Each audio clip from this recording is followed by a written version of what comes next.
So I've decided to play Pokemon, but with pain. This is my first ever Nuzlocke, which is basically Pokemon, but if it was designed by someone who hates fun. If your Pokemon faints, you can't just take them to Nurse Joy. This time, it's dead. You can only catch the first Pokemon you find on each route, and if your team gets wiped out, you have to start from scratch, or just quit forever like a sane person. But wait, it gets worse. I didn't just do a Nuzlocke, I randomized it. That means my starter could be a Garchomp, a Magikarp, or even an Arceus. Every wild Pokemon, every trainer battle, every trial captain, pure chaos. We start off the game FaceTiming with Professor Kukui, who's somehow allergic to shirts. My dude, you're on a video call with a child, put something on. After that, we have character creation. I pick my look, and of course name myself HendiKnight. Gotta rip the channel. A few cutscenes later, and we officially wake up in Alola. After chatting with my mom, there's a knock on the door. But before I even get to touch the handle, Kukui just walks in like he pays the rent here. My mom's really chill about it though, it makes me wonder. We head into town and spot a girl dressed head to toe in white sneaking into the forest. Turns out this is Lily, and she's carrying around her conveniently pocket-sized legendary Pokemon Nebby. Of course, Nebby immediately decides to commit self-endangerment and gets trapped on a bridge. But before things go full disaster mode,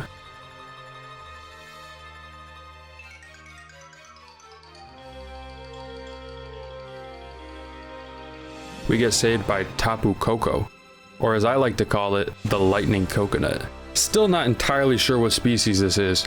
Bird, coconut, divine entity, sure. We head back to town and meet the kahuna of Melee Island, Hala, who decides it's finally time to give me my starter. And remember, we randomized everything. So instead of your usual fire, grass, water trio, I get offered Mudkip, Magnemite, and Rhyhorn. Obviously, I had to go with the classic Mudkip. I named him Jinbei. How? My rival immediately challenges us to a battle.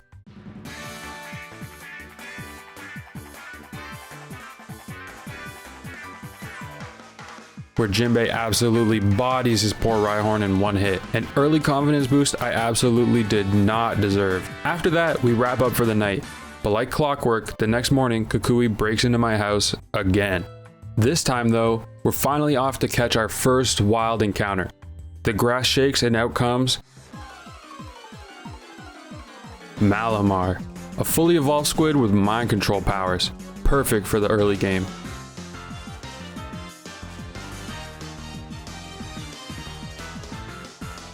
I catch him and I name him Koro Sensei. While training, we run into our first trainer, youngster Jimmy.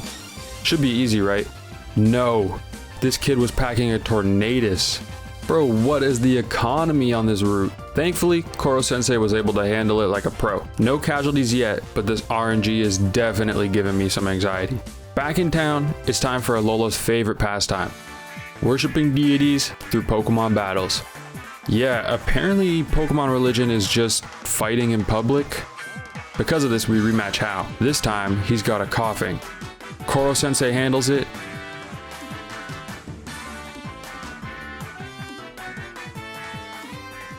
For my victory, I get gifted the Z-Ring, which allows my Pokemon to do anime level attacks called Z-moves. It's basically like giving Pikachu a Spirit Bomb once per fight.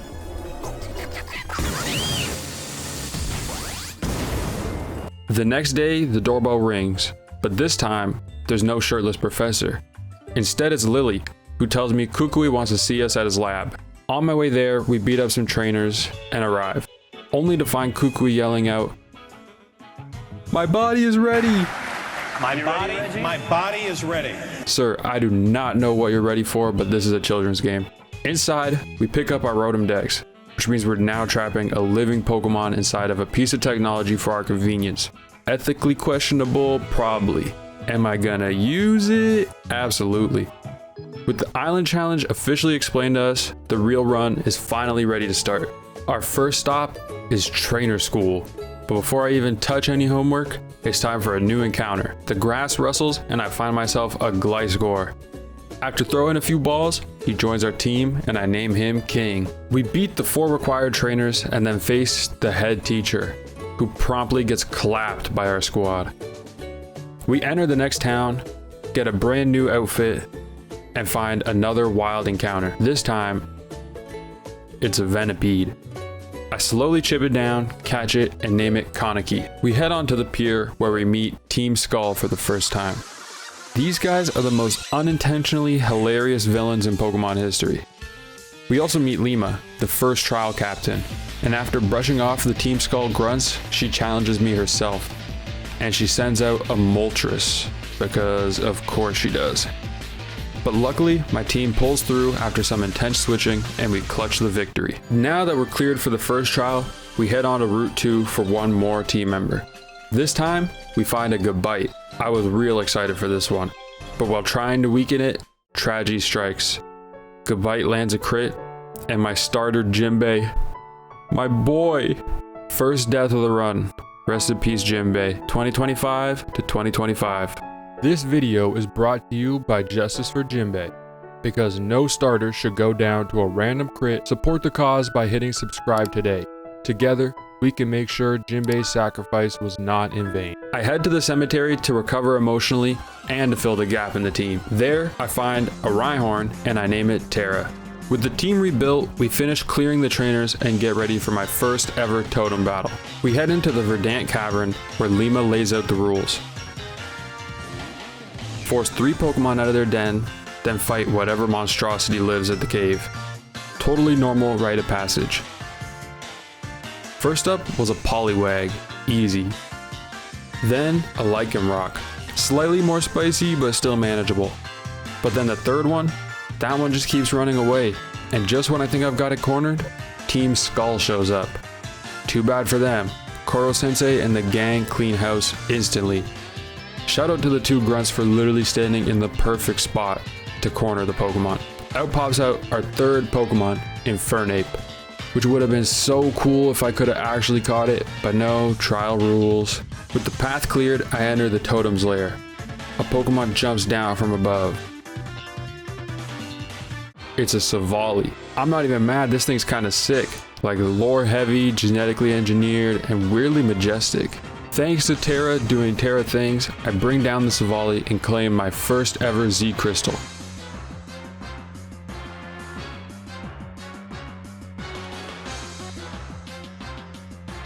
Normalium Z, because it's basic and proud.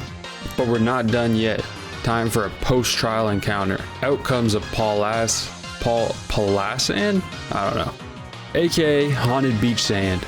I catch it and name it Gara. Then, on Route 3, I score another encounter. This time, it's a Shelder. Not exactly game breaking, but I'll still take it. I name her Nami. We then head into the Melee Meadow, because Nebby has once again run away. This legendary puffball has zero survival instincts. I beat down some trainers, scoop up the items, and return Nebby to Lily, who looks 2 emotional meltdowns away from starting a therapy arc. Back outside, I run into Hao again, and this dude challenges me to another battle, with 2 Pokemon still. Meanwhile, I've got a squad deep enough to storm the Elite Four. This was not a battle, it was a public execution. Sorry Hao, you're too pure for this world. With all the side quests out of the way, it's time for the grand trial. A true 1v1 against the island's big boss, Kahuna Hala. I walk up, channel my inner shonen protagonist, and yeah, no, he got wiped. I took my time, but honestly, it was a clean sweep. And for my effort, I get my second Z Crystal. Punch energy acquired. I also unlock the ability to ride a Tauros, which means I can now smash rocks with brute force instead of just walking around them like a normal person. Obviously, I abuse this new power immediately. I return to Kukui's lab area where I saw some breakable stones and found a secret cave. Inside, I find a wild Serena. I catch it and name her Sanji. With all the trials of Melee behind us, it's time to move on. We hop onto a boat and sail off to our next destination, Akala Island.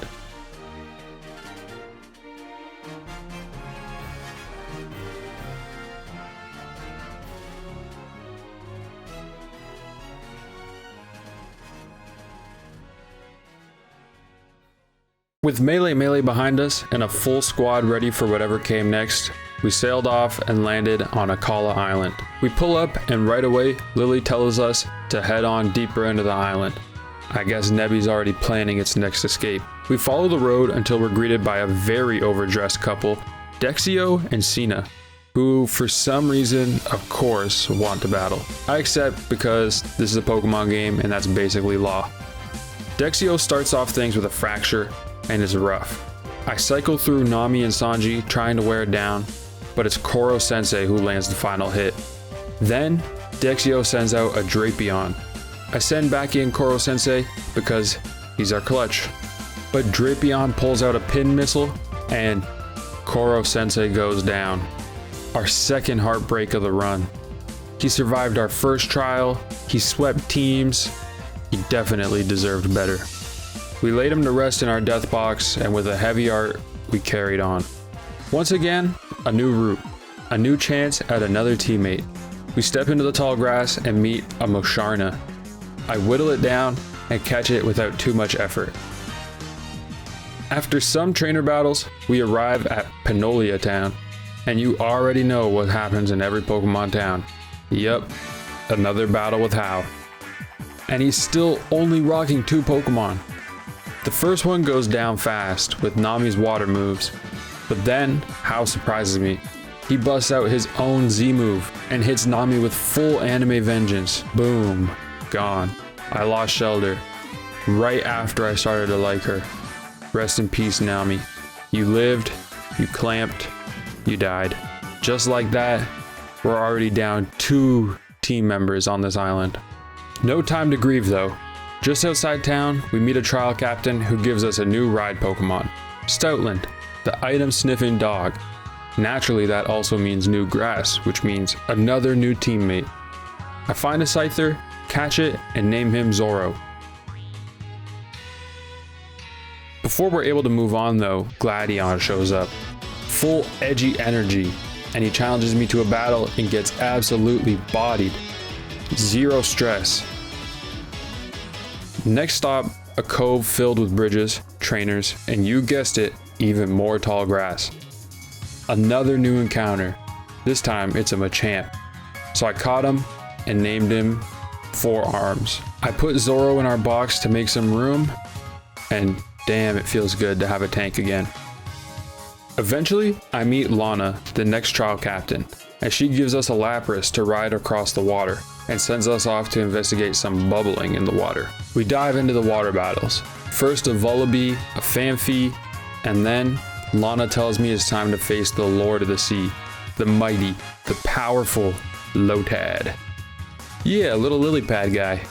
So I naturally tried out 4 Arms Z move for the first time. All out pummeling. Lotad got obliterated turn 1. After that overkill, we earned the Water Z Crystal and a fishing rod to get some more encounters later on. We head towards the Battle Royale Dome, where I spot Gladion again. And suddenly, the Masked Royale shows up, who is definitely just Kukui in a mask, and still no shirt, and still around children. Anyway, it's a 4-player battle. Me, Hao, Gladion, and Kukui. My strategy for this? Target Hao, always. He's got some weak-ass Pokemon, and I need this battle over quickly. I take him out clean and come out of the battle untouched. We climb up the volcano where Kyoei's trial takes place. He makes us watch some dancing Marowak to spot the difference like it's a campfire episode of Blue's Clues. Eventually we get to the totem battle, and out comes an Oranguru. Not as weak looking as the last few, but 4 Arms handles it like no problem.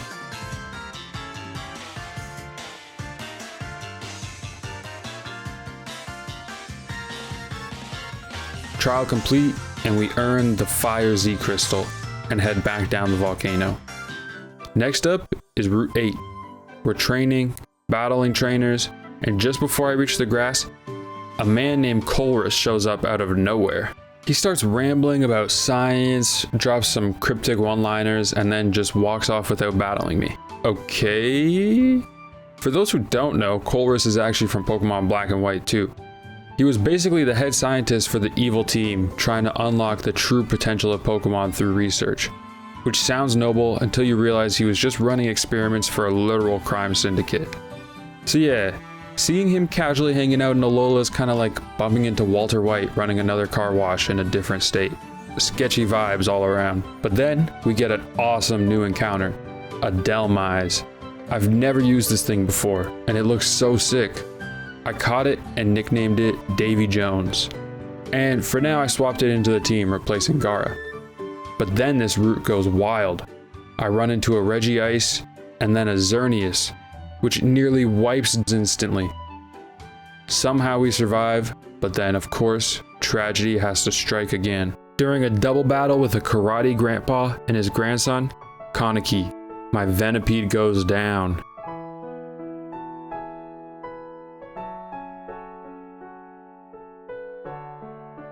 Rest easy, ghoul.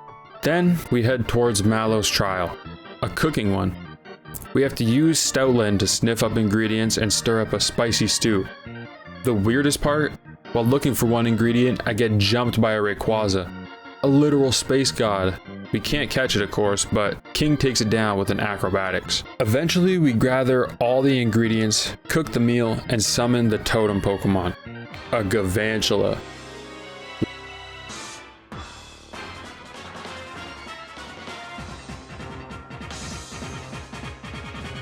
Luckily, King wipes the floor with it, and we earn the Grass Z Crystal. After this, we meet up with Lily at the Dimensional Research Lab. Inside, a plot dump. Kukui's wife is here, and this man's been shirtless this whole time? I guess there's nothing going on with him and my mom, but I'm still suspicious. We also learn about Ultra Wormholes, Ultra Beasts, and how the sky might open up and swallow us whole. And then, the sky opens up and tries to swallow us whole. This timing is impeccable. Luckily, this one didn't get a hold on us. After the trauma, we head on into the Diglett Tunnel, where we meet Olivia, our next Grand Trial captain. I also get a couple new encounters. A Turtonator,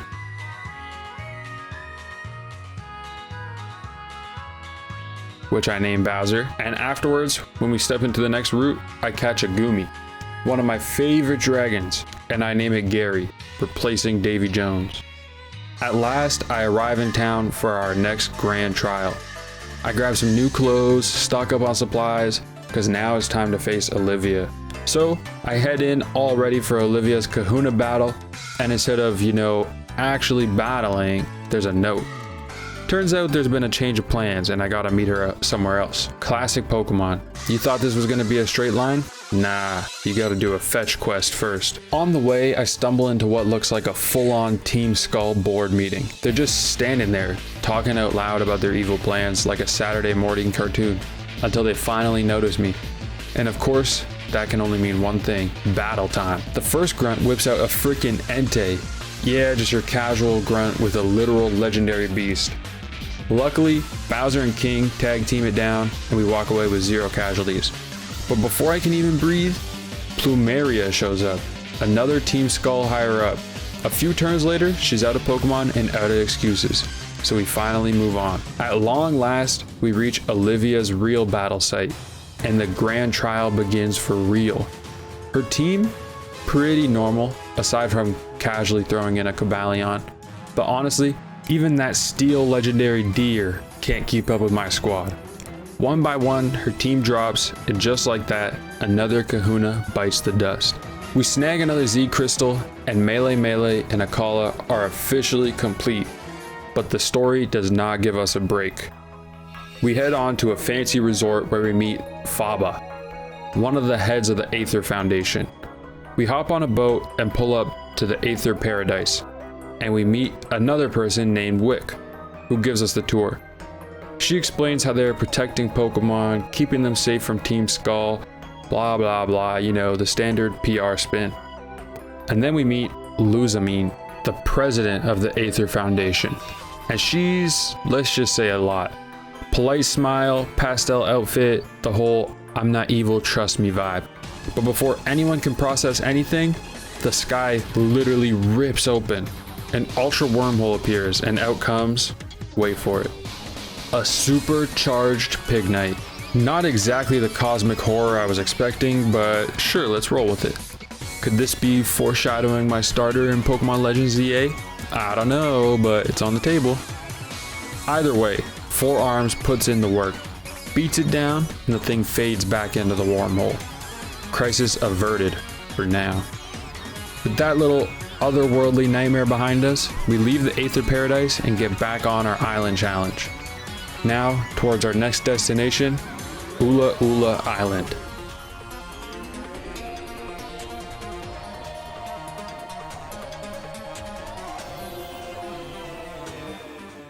We step off the boat to Ula Ula Island, and immediately Hal's like, "Battle me, bro." And I'm thinking, cool, his team's been trash, maybe he'll lead with a Pidgey. No, this man leads with a Landorus. After some stressful switching and praying the RNG gods won't wipe me, the team finally takes him down. Hal begins to sulk, but at least he lets me know Kukui is waiting for us at the gardens nearby. I beat a bunch of trainers and meet up with the professor, who says the next trial is way up on the mountain, so we have to bust ourselves up there. On the way, I meet this guy who looks like a tanned Professor Oak. Turns out this is his cousin, Samson Oak, a literal regional Pokemon, but instead it's our classic professor. Peak comedy. Getting to the bus stop was no easy task. RNG had me fighting legends and overpowered Pokemon the whole way, and just when I think I'm safe, 2 Team Skull Grunts are waiting there to cause trouble, but they're an easy clap. Kukui shows up afterwards and starts rambling about a new Pokemon League. We hop on the bus, head up the mountain, and meet Molayne, who insists he'll decide if I'm ready for the trial. Spoiler, he wasn't ready. His team got folded instantly. After the battle, we head inside and meet Sophocles. He throws me into an audio quiz trial, and after fighting my way through, I reach the totem Pokemon, Mightyena.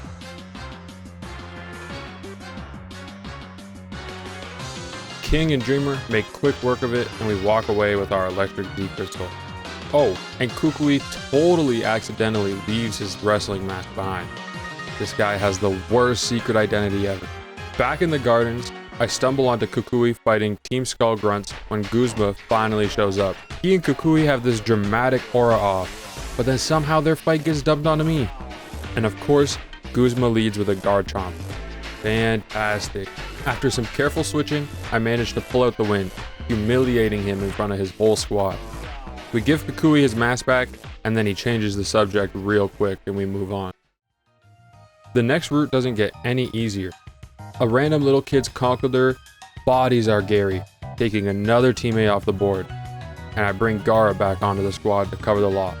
Not long after that, a scientist throws out 2 electric legendaries, Xurkitree and Zapdos. By some miracle, our team survives with no deaths. As a little consolation, I caught myself a Shiftry and named him Jiraiya. I put Sanji back into the box for now. In Tapu Village, we find out from Kukui that they actually are building a Pokemon League here. Hooray, my team's doomed. I'm not gonna lie, I picked this specific game because I didn't think it has an Elite Four, but I guess that's inevitable. Before I think too hard about it though, I push on towards the Ghost Trial, but on the way, RNG strikes again. A wild Garchomp takes out Jiraiya, another painful loss. Also, this is the second time we've lost a member to that evolution line. Garchomp wasn't so damn cool I'd be a hater. I lay him to rest in the death box, and I bring Sanji back onto the team. I finally arrive at the Ghost Trial, and it feels like an episode of Pokemon Ghost Hunter. I fight a Toucannon, a Jigglypuff, and a Girafarig before reaching the totem Pokemon. A Charjabug, with his backup being a Clang. The Clang actually puts up a big fight, but King, Bowser, and 4 Arms close it out. That's another Z Crystal down. On the way back, we find Hao fighting Plumeria, so I step in and help him. We beat her quickly, forcing them to retreat. Then, we carry on heading down towards this beach, where we meet Trial Captain Grimsley.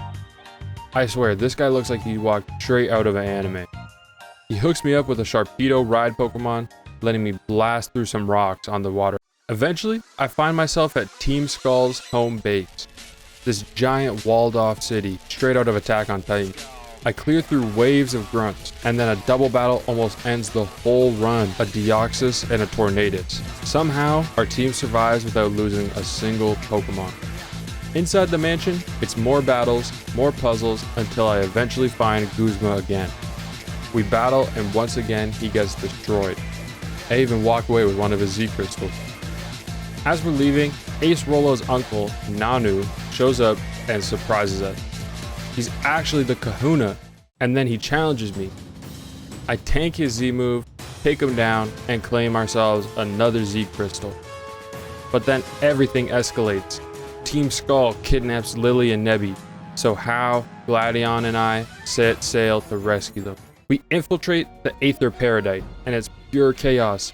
Employees are battling us non-stop like they've been waiting their whole lives to fight a group of children. On the second floor, Baba challenges me. I embarrass him, and he lets us pass. After splitting up to search, we regroup at the top of the facility where Guzma is waiting for us again. Gladion tries and loses, so I step in. And after one of the hardest fights so far,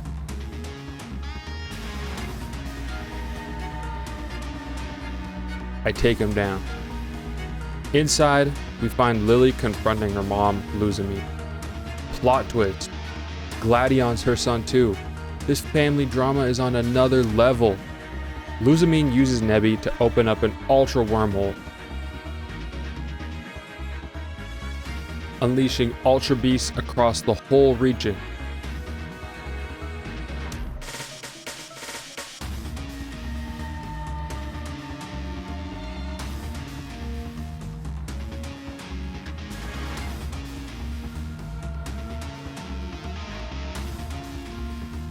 We even get this really sick cutscene with Tapu Koko and Buzzswole.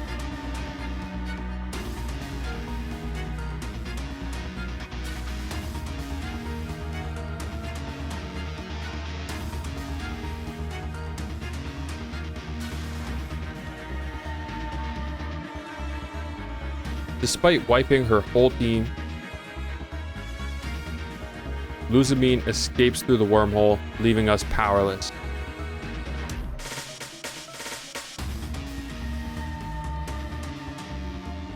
All we can do now is take a rest at the paradise.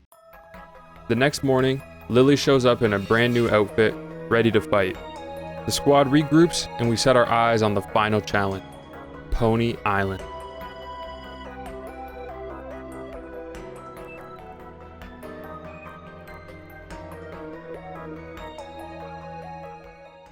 We dock at Sea Folk Village, this little floating town held together by boats and rope bridges.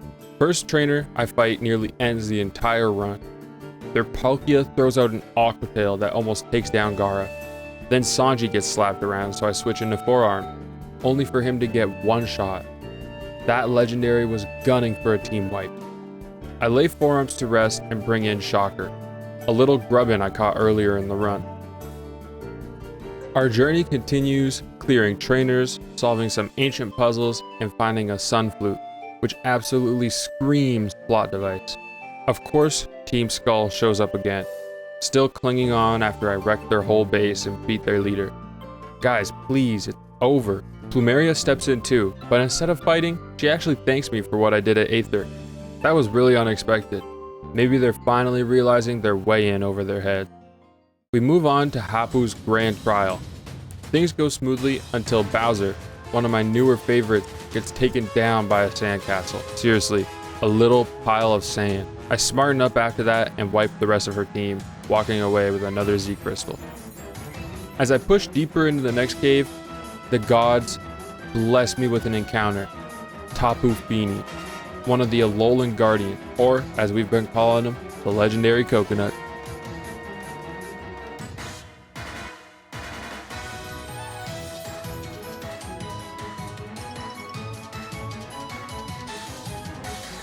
After an exhausting battle, I catch it and name it Katara, and put her on the team.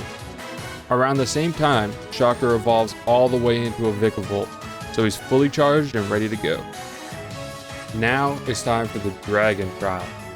I walk into these caves, the totem Pokemon shows up, and it's a Wynot. I was laughing until it nearly one-shots Gaara on turn 1, and then calls in a Darmanitan for its backup. Suddenly, this harmless-looking blob is terrifying. I try to stabilize with Katara, but she goes down in the chaos. My brand new legendary already gone, and it hurt. I managed to finish off the fight without losing anyone else, but it was rough. At the end of the path, I reunite with Hapu and Lily at this massive altar. Together, we play the sun and moon flutes, and Nebi, now evolved into a Solgaleo, shows up and carries us into ultra space.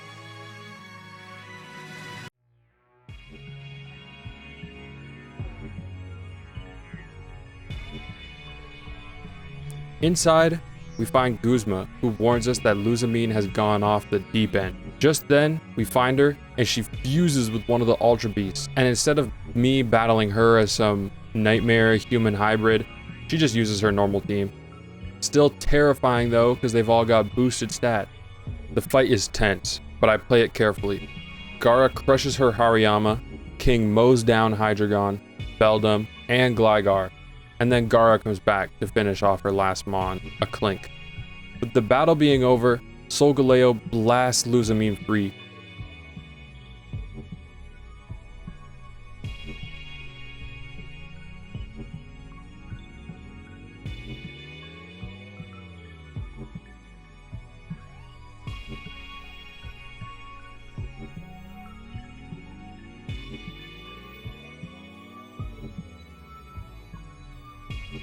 And Lily rushes to her side. It's a rare soft moment before everything begins to collapse around us. Back in normal Alola, Nebi officially joins our team, or at least he's supposed to, but since this is randomized, I don't get that cool legendary lion, I get a throat. Still hype though. I catch it and name him Choji, and then I move on. Before I can reach the Pokemon League, Gladion intercepts me for a final showdown. His team looks scary, but Sanji and King sweep through his Absol and Hoopa. I take the W without losing anyone. Now it's time for Victory Road. It's long, it's grueling, and of course I find myself a new encounter, a Flaffy. I catch it and name it Kizaru. After hours of grinding later, like genuinely 3 solid hours, it evolves into an Ampharos, and our squad is locked and loaded. The doors to the Pokemon League swing open, and this is it. No more routes, no more grinding, just me, my team, and the 4 strongest trainers in Alola. Kui gives one last pep talk before I step aside, and I can't tell if he's being supportive or if he's setting me up. We walk inside and we're met with 4 doors. So, I go from left to right. First up, we walk inside and we find Paula. This old man's been flexing since day 1, so I know he's not going to hold back. He leads his team with a Zweilious. I send in Kizaru, and I immediately realize it's not the matchup I want. I pivot into Gara, and Gara does what Gara does best. Completely walls it and smashes it down. Next up is a Duskull. Still, no problem for Gara, but next, Paulo brings out his Loudred. I switch out to Choji, he handles it clean. Then Paula's down to just 1 Mon, a Shieldgon. Next, I bring Gara back out, he crushes it and closes out the fight. 1 Elite 4 member down. We head out of that room and go into the next door, where we find Olivia. This time, she opens up with a Metang, and Gara, our MVP so far, absolutely deletes it. Then comes out her real threat, a Goodra. I swap around between Sanji, Choji, Dreamer, and even King, chipping it down while trying to avoid losing anyone to its big dragon hit. It's a grind, but eventually we take it out. From there, Olivia's team softens. King comes in and absolutely shreds through her Kadabra, Kirlia, and even her Superior just by spamming some acrobatics. King's been solid this whole run, and this fight proves it even more. That makes 2 down. After heading out of that room, we head into the 3rd fight, which is Acerola. And man, she is sneaky. She leads with her Kangaskhan, which Choji is able to wrestle down. Then comes an Abomasnow, and Dreamer incinerates it with ease. Next up is an Armaldo, so I give Kizaru a chance to shine, and our Ampharos does not disappoint, frying it up. But then, she sends out a Spinda. Yeah, a Spinda. I was laughing until it lands a Z move on Choji and wipes him out. Just like that, one of our newer staples is gone forever. I was tilted, but I had to refocus. Sanji cleans it up, and Gaara handles her last mon, a Quillfish.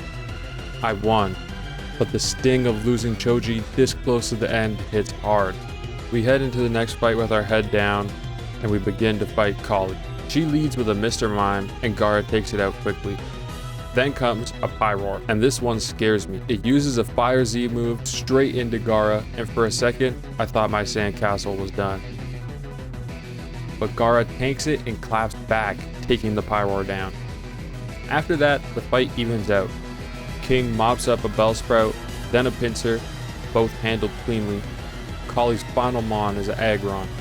I swap into Dreamer for a Fusion Flare. It doesn't quite finish the job, but Sanji comes in to close it. That makes 4 Elite Four members all down. I should be relieved, but I know it isn't over. I walk into the champion's chamber, and the room is empty. For a moment, I really thought I was the first champion of Alola, and that all this was just a formality. I sit down on the throne, and then Kukui walks in. He's not just the professor, he's the final boss. Our battle begins, and he leads with a ducklet. A literal ducklet. I started laughing, but I send in Kizaru anyway. One discharge later, and it's gone. Next is a Noctowl. Same bird, bigger features, bigger feathers. Kizaru fries it too. I'm feeling cocky. But then, Kukui sends out an Azumarill, and suddenly, it's not so funny. It tanks hit after hit, and Kukui starts spamming full restores like he's got an infinite supply.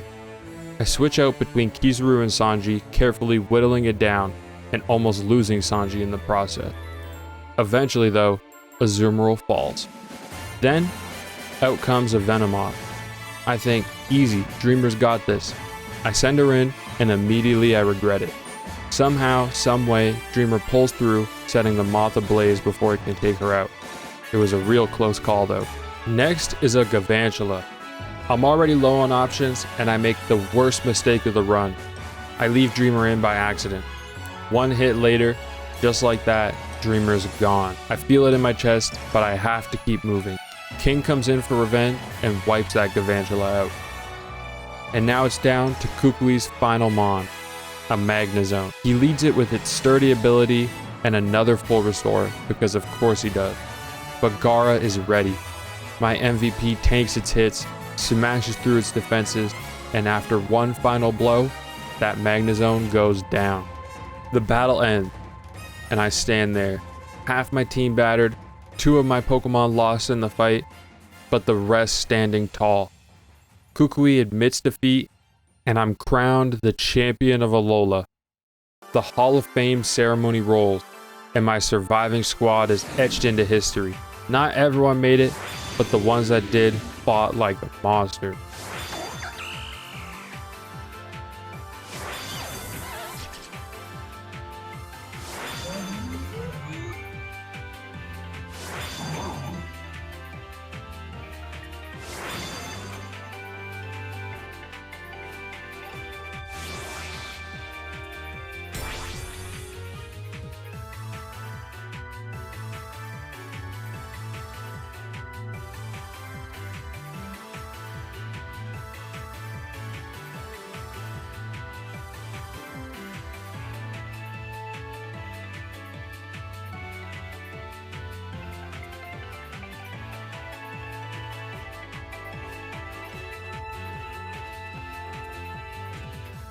Then, we cut back to town.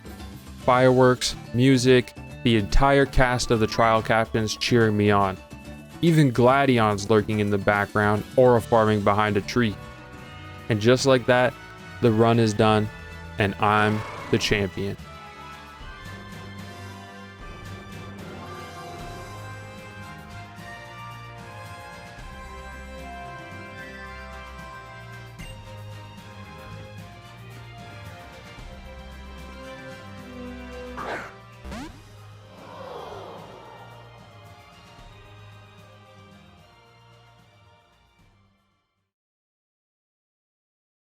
Yo, I just wanted to thank anyone who's made it this far into this video. It means the absolute world to me that you guys watch this all the way through.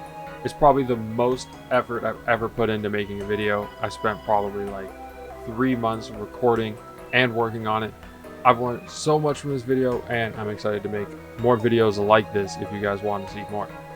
So let me know down below if you guys have any games that you want me to play or any challenges that you think I could attempt. For example, I was thinking of doing a video where I finally beat vanilla Minecraft, as it's something I've never done before. And honestly, I'm surprised I never have, being a fan of it for so long. But yeah, thanks again, everyone. And please remember to drop a like and sub if you already haven't. Peace.